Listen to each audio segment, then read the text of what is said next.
आता टायर मध्ये जर का बघायला गेले ना, तर टायर मध्ये आता हा टायर जर का बघायला त्याच्यामध्ये नक्षी आहे बरोबर, पण याचं मॅन्युफॅक्चरिंग कधीच आहे? टायर हा 32वा आठवडा 2020 मध्ये बनलेला आहे. 20 पासून आज 2025 चालू आहे. तर मग 25 पर्यंत टायरची ऍक्च्युअली लाईफ किती वर्ष आहे?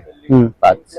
आता ही 25 अजून 1 वर्ष हा टायर चालेल, पण हा काही वर्कच नाही झालेला आहे टायर, म्हणजे वापरलाच गेलेला नाही. तुम्ही टाकलाय त्यावेळेस पासून तसंच आहे, म्हणजे फार यूज नाही. पण एक ठराविक टाइम नंतर ना त्याला बारीक बारीक स्क्रॅचेस इथे यायला चालू होतील, की जे ह्या पोर्शन मध्ये क्रॅक येतात पूर्ण टायरला.